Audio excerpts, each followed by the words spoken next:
Hola, soy Ana Teresa Abreu y Abreu, gastroenteróloga, neurogastroenteróloga, miembro de la Asociación Mexicana de Gastroenterología y miembro fundador de la Sociedad Iberoamericana de Microbiota, Probióticos y Prebióticos. En esta ocasión vamos a hablar sobre la microbiota intestinal desde una perspectiva de un contexto de salud, un tema de relevancia en la salud, la microbiota intestinal. Como seres humanos, pensamos que somos los seres supremos y más poderosos sobre la faz de la Tierra. Sin embargo, evolutivamente y de forma cronológica, otros organismos han habitado no solo la superficie terrestre, sino también nuestros organismos. Sabemos que estamos colonizados por muchos microorganismos, bacterias, virus, arqueas, algunos protozoos y hongos en distintas áreas de nuestro organismo. Cuando nosotros hablamos de una microbiota en algún nicho ecológico, sea la boca, la piel, el tracto urinario, el tracto genitourinario o el intestino, estamos hablando de la microbiota específica de esas áreas. Cuando nosotros hablamos del microbioma, estamos entendiendo que cada una de esas bacterias intestinales se les ha identificado desde un aspecto genético. El microbioma son los genes que componen a esas bacterias en ese nicho ecológico. En esta ocasión vamos a hablar de ese nicho ecológico a nivel del intestino. Sabemos que nuestra microbiota intestinal puede pesar en un individuo adulto, ocupar prácticamente 1 o 2 kilos de su organismo y que tenemos prácticamente 10 veces más células de bacterias o de microorganismos que células humanas, incluyendo nuestras células plasmáticas. Este concepto es importante porque estamos trabajando, estos microorganismos trabajan, no son comensales, sino trabajan con nosotros y para nosotros de una forma o desde un aspecto simbiótico. El término que antes conocíamos como flora intestinal es un término que ya no es válido, hablamos de microbiota porque tenemos que hablar de todo este contexto de los microorganismos que albergan nuestro tracto digestivo o en este caso la microbiota intestinal. Pero lo mismo sucedería si habláramos, por ejemplo, de la microbiota de la cavidad oral, de la microbiota de la piel, de la microbiota del tracto genitourinario o bien propia de la nasofaringe o del tracto respiratorio. Me detengo ahí. Es que no sé por qué no baja la hoja aquí.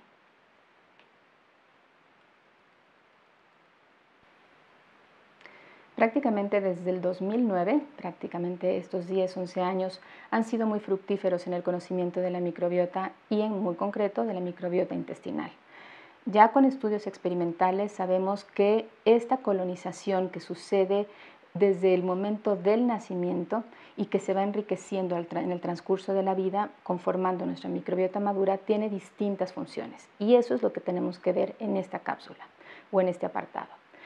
La microbiota intestinal tiene funciones de nutrición y metabolismo, un aspecto muy importante porque es la actividad del trabajo que hacen estos microorganismos y el resultado bioquímico de ese trabajo. Esto incluye, por ejemplo, la recuperación de energía en forma de ácidos grasos de cadena corta, producción de lactato, butirato, acetato, propionato, también en la producción de vitaminas y distintos efectos favorables, por ejemplo, de forma específica la absorción del calcio o la absorción del hierro. Otro aspecto de función de la microbiota intestinal son los efectos de protección. Nuestra microbiota nos protege. ¿De qué? Nos previene de la invasión de distintos agentes infecciosos, gérmenes patógenos, permiten que no se queden en el tracto digestivo y también evitan que crezcan más bacterias que pudieran manifestarse como una sobrepoblación bacteriana que va a generar cierta sintomatología digestiva. Y la tercera función específica de la microbiota intestinal es una función trófica. Esta es importante porque esta es la que es relevante desde el aspecto de la inmunidad, desarrollo y modulación de nuestro sistema inmune. Las funciones tróficas de la microbiota intestinal están en estrecha relación con la proliferación y la diferenciación del epitelio intestinal. Este concepto déjenlo de una forma muy importante, albergado, porque a partir de ahí vamos a ubicarnos en este contexto inmunitario.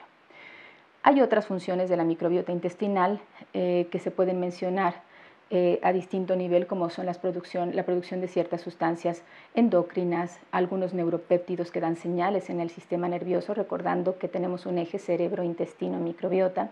También está relacionada con la densidad de la mineralización de nuestros huesos o con la inhibición de acción de gérmenes patógenos, con la producción de vitamina K, con la producción de vitamina B12 o de folato, y también tiene que ver con el metabolismo de las sales biliares y de la modulación de ciertos fármacos. Cada fármaco que entra a nuestro organismo, dependiendo de la microbiota que tengamos, puede actuar de una forma distinta dependiendo de esta colonización. Clásicamente se ha considerado que la microbiota de nuestro tracto gastrointestinal comienza al nacimiento, dependiendo de la forma del nacimiento, la lactancia y el tipo de alimentación que se tiene. Pero en términos general, los primeros 1000 días, los primeros 3 años de vida, son los que van a hacer que nosotros adquiramos en base a cómo nacimos, si hubo lactancia materna o no, el tipo de alimentación, cuántos miembros hay en la familia, nuestra forma de dieta familiar es lo que va a conformar el que nosotros tengamos cierto tipo de microbiota que nos va a hacer diferentes entre cada uno de nosotros. Por ahí hay algunas teorías, algunos estudios de que la microbiota puede atravesar la barrera placentaria. Hay estudios que son contradictorios, los más relevantes y últimos dicen que realmente lo que se ha encontrado son pequeñas partículas que pueden ser producto bacteriano más que la propia colonización. Pero aún así, los factores más importantes que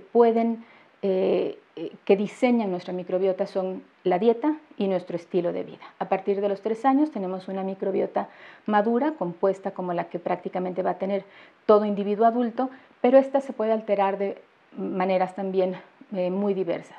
Otra vez, el tipo de vida, nuestra dieta, va a hacer que predominen ciertos grupos bacterianos sobre otros, o bien el uso de antibióticos puede hacer que disminuyan poblaciones bacterianas significativas y que proliferen algunos otros grupos de microorganismos no necesariamente bacterianos, pueden ser hongos, y cambie por supuesto el trabajo que estaban haciendo la microbiota intestinal.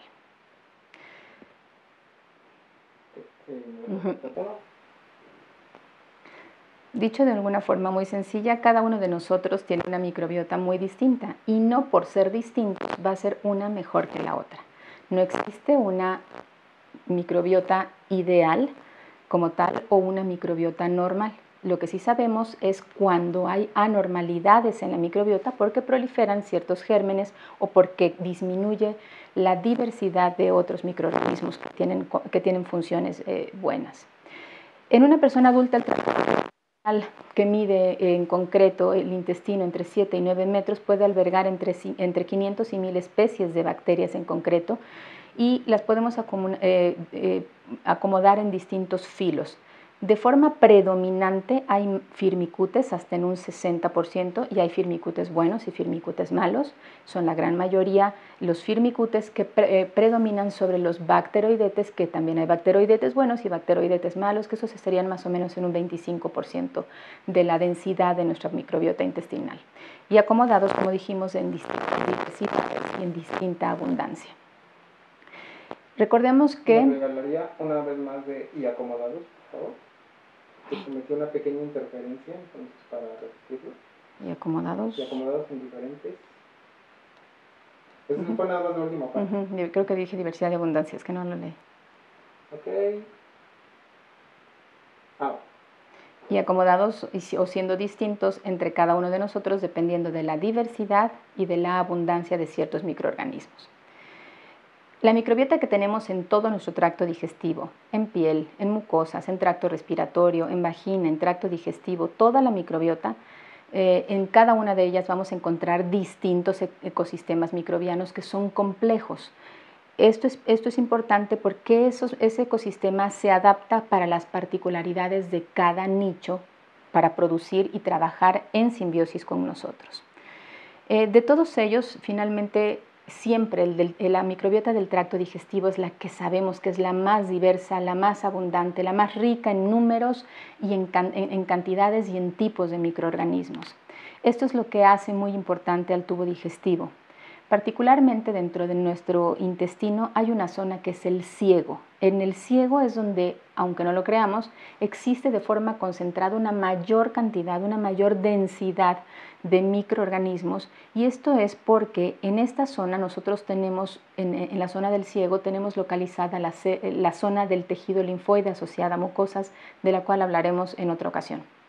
Lo importante es que estas comunidades tienen un comportamiento de interacción con nosotros, un comportamiento simbiótico, mutualista, con las células eucarióticas humanas. Necesitamos, la microbiota es imprescindible para el correcto funcionamiento de todo nuestro organismo. La microbiota va a mantener un importante diálogo con nuestro sistema inmune y va a tener funciones de equilibrio, funciones homeostáticas, para que nosotros estemos en un estado de salud. Este aspecto yo creo que es el más importante con el que quiero cerrar este mensaje. Nuestro estado de salud, nuestro estado inmunitario, depende de la calidad de microbiota intestinal que tengamos. Podemos hacer una vez más el cierre porque se trastabilló y venía muy bien. Ajá, nada más con la frase final. Que no me acuerdo cómo es. Pensé que la tenía escrita por No, es que no la leo, me doy la idea con las palabras. ¿Quieres que la revise? Sí. Okay. 2. Nuestro estado de salud depende entonces de la calidad, de la diversidad de la microbiota intestinal que tengamos, porque eso es lo que nos va a dar un estatus de equilibrio o de homeostasis, un estatus a favor de la salud. Con eso cierro esta cápsula, quedo pendiente de las preguntas que ustedes me quieran hacer. Gracias.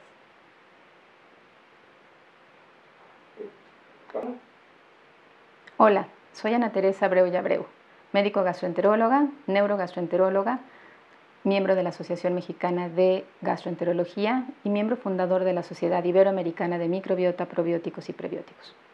En esta ocasión vamos a dar unos breves minutos de información en el contexto actual en el que estamos ubicados, en el papel de la microbiota intestinal, en distintas comorbilidades y en este contexto de pandemia que estamos viviendo. En los últimos años tenemos cada vez más información más precisa y más fina sobre la microbiota intestinal, no solo cuáles son los miembros que la componen, sino también cuáles son las funciones, el metaboloma, cómo trabajaron esas bacterias en nuestro organismo. Lo que sí sabemos, y se ha vertido en la literatura de forma creciente en los últimos años, es que cuando existe un desequilibrio en la microbiota intestinal, que lo llamamos con el tecnicismo de disbiosis, esto siempre va a determinar que exista un estado de irregularidad o de una mala regulación en distintos órdenes. El más importante en el que queremos ahondar ahorita es en una irregularidad o una disregulación del sistema inmunitario. ¿Esto en qué va a...? Y aprovecho el corte porque... Siempre que existe un desequilibrio en nuestra microbiota intestinal, siempre que hay una alteración a nivel del ecosistema, esto va a condicionar un estatus que llamamos disbiosis. Esa es la palabra técnica para referirnos a que existe una irregularidad. Cuando hay una disbiosis a nivel intestinal, siempre hay una repercusión a nivel inmunológico y esto va a contribuir de forma decisiva en el desarrollo de distintos tipos de enfermedades, no solo gastrointestinales, sino también sistémicas. Si nosotros ubicamos enfermedades solo vistas desde un fenómeno de disbiosis o de irregularidad a nivel intestinal, podemos entender que tengamos diarrea como un proceso infeccioso o bien que tengamos afecciones como fenómenos alérgicos a ciertos alimentos o procesos inflamatorios, exacerbaciones en sintomatologías de enfermedades como enfermedad inflamatoria intestinal, como CUSI, Crohn, como, ¿por qué no?, síndrome de intestino irritable. O también de forma local hablar de fenómenos como cáncer colorectal por los efectos citotóxicos que no pudieron ser manejados por una microbiota protectora o bien fueron liberadas sustancias tóxicas a nivel local que favorecieron el cáncer. Pero también desde el intestino, en un desorden, en una disbiosis intestinal, van a haber enfermedades, se tiene documentada que existen enfermedades a nivel sistémico. ¿Y estas cuáles serían? Tenemos mucha evidencia sobre las afectaciones que están relacionadas con la salud.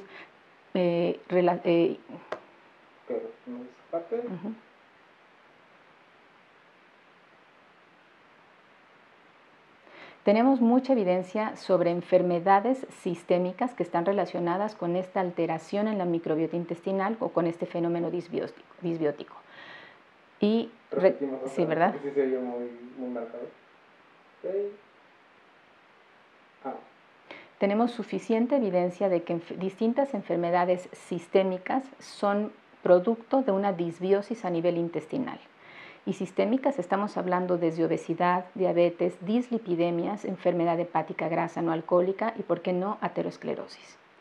Enfoquémonos ahora en este fenómeno de la pandemia por el virus SARS-CoV-2 o la enfermedad que es el COVID-19. Desde noviembre del 2019, un brote muy rápido de esta enfermedad por el coronavirus 19 que surgió en China, manifestándose de una forma respiratoria con una amplia capacidad o con una gran capacidad de infectocontagiosidad y con una morbilidad bastante significativa, hizo que el mundo de la salud se enfrentara a un virus desconocido, porque realmente es nuevo para todos nosotros, del que no se tiene vacuna, no se tiene antiviral o retroviral para poderlo atacar. Lo único que está en nuestras manos es tratar de reforzar todos los aspectos en los que este virus puede manifestarse.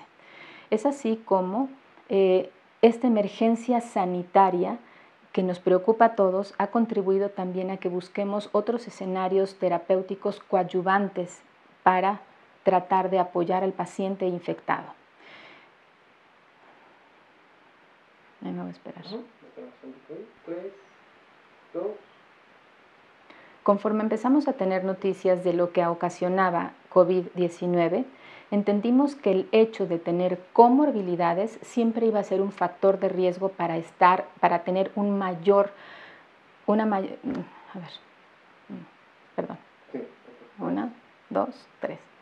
Conforme empezamos a conocer las expresiones clínicas provocadas por COVID-19, entendimos de forma inmediata que el hecho de tener comorbilidades iba a ponernos en una mayor Ok, no pasa nada. Okay, es que no... Conforme hemos conocido la capacidad de expresión que tienen distintos órganos COVID-19, hemos entendido que el hecho de ser portador de alguna comorbilidad nos va a poner en más riesgo o en más vulnerabilidad para poder incluso llegar a la muerte. Sabemos que los pacientes que tienen diabetes, que son hipertensos, que tienen obesidad, que tienen enfermedades respiratorias de base o que tienen enfermedades cardíacas o renales o algún cáncer, van a ser personas más susceptibles para que esta infección sea más... La primera parte está bien. Nada más repetimos a todo este grupo de personas. De hecho. Okay. Para todo este grupo de personas que tienen comorbilidades, actualmente sabemos que el virus va a ocasionar una mayor expresión de enfermedad y los va a hacer más vulnerables incluso a la muerte. También sabemos que otras comorbilidades como enfermedad pulmonar obstructiva crónica, diabetes, hipertensión, malignidades, van a predisponer a que los resultados clínicos en la infección propia de COVID sean más asociadas a fenómenos adversos, más a complicaciones. Sabemos bien que la hipertensión, la diabetes, enfermedades crónicas del sistema respiratorio, enfermedades cardiovasculares y sus condiciones van a hacer que las personas que tienen COVID-19 se expresen en un mayor fenómeno de gravedad. Esto es importante porque se ha asociado a que este mayor escenario de enfermedad está relacionado a un escenario que tiene un origen inmunitario, que es que exista un estado proinflamatorio más activo y más vigente que el paciente que de alguna u otra manera, siendo sano e infectándose con el virus, va a tener una respuesta proinflamatoria menos agresiva que los que tienen una comorbilidad. Sabemos que los pacientes que tienen comorbilidades van a tener una mayor producción de interleucinas proinflamatorias, en concreto interleucina 1B, de factor de necrosis tumoral alfa y de una muy particular que es la interleucina 6, que es sumamente agresiva y de la cual hablaremos también más adelante. Distintos trastornos metabólicos van a conducir que la función inmune esté deteriorada, esté baja. Y recordemos aquí el aspecto epitelial a nivel de nuestro tracto digestivo. El intestino tiene una función inmune asociada a la función de los macrófagos y también a nivel de los linfocitos y del propio epitelio intestinal. Dependiendo de cómo esté nuestro epitelio intestinal, la barrera intestinal, va a haber una mayor producción de citocinas antiinflamatorias contra citocinas proinflamatorias. Obviamente, la circunstancia es una circunstancia emergente. Esto es, no se ha podido investigar en relación a la microbiota durante la pandemia. Tenemos datos muy escuetos, pero la teoría nos puede apoyar distintos escenarios de coadyuvancia para tratar de proteger a nuestra microbiota intestinal y con esto favorecer tener una mejor respuesta inmunitaria sistémica y local. Ahí me espero. Cortamos un poquito. Distintos líderes de opinión, distintos investigadores han tratado de asociar el posible o de demostrar el posible efecto o beneficio terapéutico en la modulación de la microbiota intestinal en la propia enfermedad de infección por COVID-19. Hay algunos autores que consideran que deberíamos realmente emplear como una opción terapéutica de coadyuvancia, porque no es el tratamiento, de coadyuvancia, usar algunos probióticos, cepas probióticas específicas que ayuden desde este aspecto inmunitario. Es así como, en concreto, en la Guía de Tratamientos de Pacientes Graves de COVID-19 que elaboró la Comisión Nacional de China, o sea, en el inicio del brote, recomendó usar algunas cepas probióticas para mantener el equilibrio de la microbiota intestinal y prevenir infecciones bacterianas secundarias. ¿Esto desde qué aspectos? Solo aspectos teóricos. En concreto, el de modular la microbiota intestinal para mejorar síntomas intestinales, recordando que COVID-19 puede presentar disgeusia, mal sabor de los alimentos, hiporexia, falta de apetito, diarrea, dolor abdominal y elevación de las enzimas hepáticas. El otro aspecto sería desde evitar las complicaciones digestivas en los pacientes con la ingesta de probióticos y el tercero sería ejercer una función protectora a nivel del aparato respiratorio en particular y estos efectos en base a la modulación de la microbiota tanto pulmonar como intestinal donde tenemos suficientes estudios. En concreto, en una infección respiratoria de aspecto viral, no por COVID-19, en cualquiera de aspecto viral, es interesante recurrir a cepas específicas de probióticos que pueden ser útiles para mejorar el funcionamiento de nuestro sistema inmune, recordando que siempre va a haber una acción local y sistémica desde nuestro intestino. En este caso hay estudios en relación al Lactobacillus casei y la cepa LC431. La literatura médica será vertida o se les proporcionará para que ustedes puedan consultar esta guía rápida de China sobre el manejo del paciente con COVID y cómo están planteadas estas necesidades de buscar cepas que ayuden desde el punto de vista inmunológico, incrementando citocinas antiinflamatorias y la producción de inmunoglobulina A. Cualquier pregunta, ustedes verán un correo en la parte baja donde podrán hacerlas y en su momento contestarlas. No, eso no quedó bien, ¿no? La última parte la hacemos sí, nuevamente. Ajá. Okay. Cualquier pregunta, por favor, diríjanse al correo que se ven ustedes en la parte baja para elaborarla y posteriormente tendrán una respuesta. Muchísimas gracias.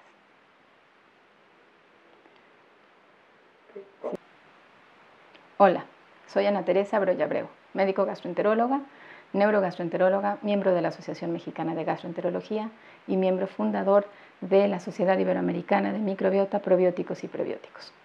En esta ocasión vamos a hacer un apartado, vamos a hablar sobre los probióticos como protectores y estimulantes de nuestro sistema inmune.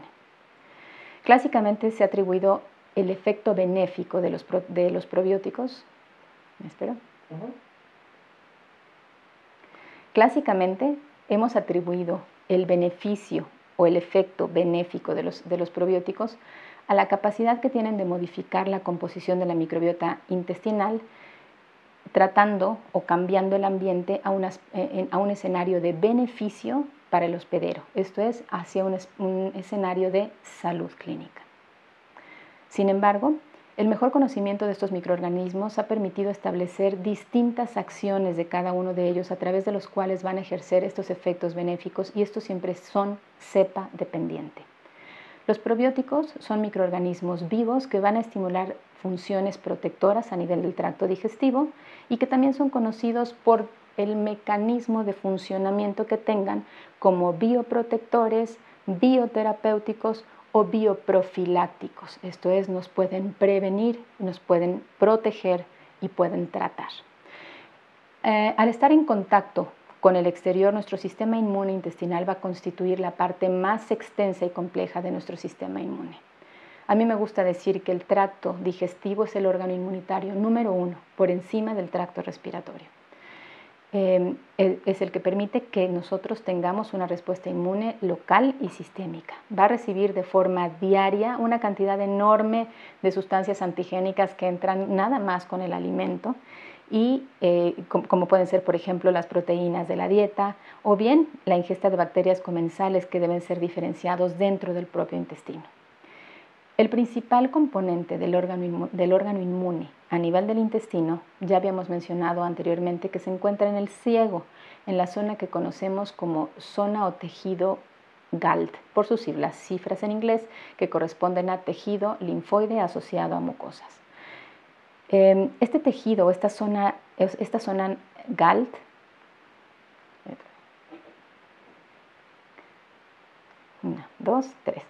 ya habíamos mencionado que el ciego es la parte del intestino más importante en el aspecto inmunitario. Sabemos, por ejemplo, que en el ciego se encuentra la zona que denominamos por las siglas en inglés GALT, tejido linfoide asociado a mucosas intestinales, que esta zona es la que nos va a ayudar a diferenciar en base a su comportamiento dos escenarios en particular. Una zona GALT o de tejido linfoide organizado y una difusa. Hablemos del organizado. El tejido linfoide organizado está constituido por folículos linfoides que están aislados, folículos linfoides que están juntos, conglomerados, formando las placas de Peyer, o bien por ganglios linfáticos mesentéricos. Esa es su estructura. La respuesta inmune intestinal se induce fundamentalmente en esta zona, en la zona organizada del tejido linfoide. Hay otra zona, la zona GALT o de tejido linfoide, que conocemos como difusa. La zona difusa está integrada por distintas poblaciones de linfocitos que están dispersos a lo largo de todo el epitelio intestinal y de la lámina propia del intestino. Es en esta zona, en la zona difusa, donde este compartimiento va a permitir que se lleve a cabo la fase efectora de la respuesta inmune intestinal. Esto quiere decir que esta zona de tejido linfoide, ya sean son folículos linfoides aislados, ya sean las placas de Peyer, ya sean los ganglios linfáticos o bien estas zonas dispersas de linfocitos, son las que están trabajando en 7-9 metros a nivel intestinal para protegernos y darnos un sistema inmunitario.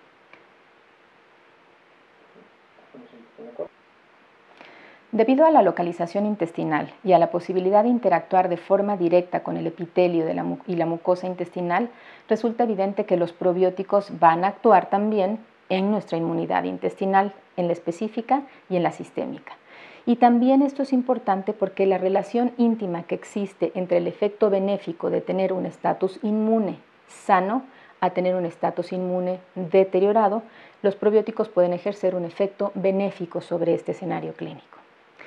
En el 2011, distintas investigaciones aclararon que la microbiota intestinal puede influir en el estado inmunológico del hospedero, y a su vez esto podía ejercer un control sobre la composición de la misma microbiota intestinal. Esto es, están en un vínculo de relación simbiótica. La ingesta de probióticos específicos, cepa específicos, puede favorecer que se estimulen, por ejemplo, la fagocitosis, y fíjense bien, puede favorecer la actividad de las células inmunocompetentes del intestino que están asociadas no solo al tejido linfoide, sino también a las que pueden presentar propiedades adyuvantes. Sabemos actualmente que existen diversos efectos inmunomoduladores secundarios al consumo de ciertas cepas probióticas que van a derivar en incrementar, por ejemplo, la actividad de los fagocítica de los linfocitos. Ahí me fui. ¿Sí? 1, 2, 3. Sabemos actualmente que existen diversos efectos inmunomoduladores por parte de ciertas cepas de algunos probióticos que van a derivar, por ejemplo, en la capacidad que tienen para incrementar la actividad fagocítica de los leucocitos intestinales o bien promover, por ejemplo, una mayor proliferación de los linfocitos B junto con un aumento en la secreción de inmunoglobulinas A y G, así como estimular la producción de citocinas antiinflamatorias, un aspecto muy importante porque esto es desde el intestino y es gracias a la presencia de estas bacterias probióticas. Existen estudios, por ejemplo, que han demostrado que el consumo de cepas probióticas como Bifidobacterium lactis, BB12 o Lactobacillus casei 431 favorece que aumente de forma significativa la respuesta inmune específica en cuanto a antígenos en un individuo sano. La estimulación y el fortalecimiento de los mecanismos que ejercen son múltiples y además no solo son diversos o son variados, sino que además son complementarios y esto está perfectamente documentado en distintos estudios clínicos que consideran que con una óptima protección con estas cepas probióticas, no me gustó nada este. En nada, sí. Actualmente contamos con mucha literatura, diversos estudios que han demostrado que el consumo de cepas específicas de algunos probióticos como Bifidobacterium lactis, la cepa BB12 o bien un Lactobacillus casei 431 aumentan de forma significativa la respuesta inmune específica de antígenos en individuos sanos. Un aspecto importante porque son trabajos hechos en estatus de salud y cómo se incrementan estos factores protectores. También sabemos que la estimulación y el fortalecimiento de estos mecanismos efectores, que son diversos y muy variados, son complementarios y en distintos estudios también se ha logrado demostrar que favorecen que se induzca una protección óptima, esto es, mejoran el estatus de respuesta inmunológica contra gérmenes patógenos y esto está perfectamente documentado, por ejemplo, con el virus de la gripa y la transmisión a nivel de mucosas. Existen también datos, 1, 2, 3. Existen también datos que han logrado confirmar que cuando se suplementa de forma dietaria con estas dos cepas probióticas, entonces, ¿qué vamos a obtener? Vamos a obtener respuestas específicas de antígenos y vamos a inducir que exista en concreto una estabilidad en cuanto a la respuesta inmune generalizada y que se logre atenuar o disminuir la activación de una respuesta inmunitaria que pudiera ser dañina o agresiva. Esto está demostrado con la falta de efecto que existe, por ejemplo, a nivel de los títulos plasmáticos de ciertos anticuerpos específicos, como sería el caso del tétanos. Por otro lado, se ha demostrado que, por ejemplo, la administración de forma preventiva del Lactobacillus casei 431 es efectiva para regular, por ejemplo, la activación de la coagulación, un aspecto muy importante en este aspecto de pandemia en el que vivimos, y también la inhibición de la fibrinolisis durante la infección. Como resultado, ¿qué tendríamos?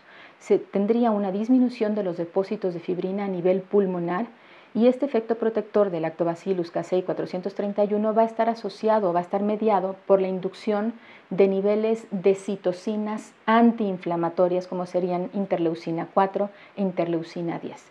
Recuerden que en esta época o en esta pandemia por COVID-19 se ha asociado a que una de las interleucinas, en concreto la interleucina 6, sea la más agresiva y la que induce el estado proinflamatorio y de mayor gravedad en los pacientes con COVID-19. La suplementación dietaria con Bifidobacterium lactis, BB12 y Lactobacillus casei 431 puede ser un medio seguro y efectivo para mejorar la función inmune, ¿cómo? Aumentando la resistencia que tiene el cuerpo frente a distintas infecciones comunes mediante el fortalecimiento de la respuesta inmune desde el intestino. Esto realmente es reforzar nuestra barrera intestinal, es reforzar nuestro epitelio intestinal, es reforzar nuestro sistema inmunitario. El desafío inmune que actualmente no me gustó ahí. No. Pensé que tenía un poquito más esto. Desde la suplementación. 3, 2. La suplementación dietaria con Bifidobacterium lactis BB12 y Lactobacillus casei 431 puede ser una forma segura y efectiva para mejorar la función inmunitaria al aumentar la resistencia de nuestro cuerpo, de nuestro organismo, frente a distintas infecciones comunes mediante el fortalecimiento del sistema inmune. Un escenario actualmente necesario en un proceso de infección y más en esta época de pandemia. Un desafío a la inmunidad donde nosotros, ante el consumo de cepas probióticas específicas, podemos favorecer el fortalecimiento de nuestro sistema inmune. Quedo pendiente de sus preguntas. Por favor, realícenlas en el correo que ustedes ven en la parte baja para poder hacer las respuestas. Muchas gracias. Ya.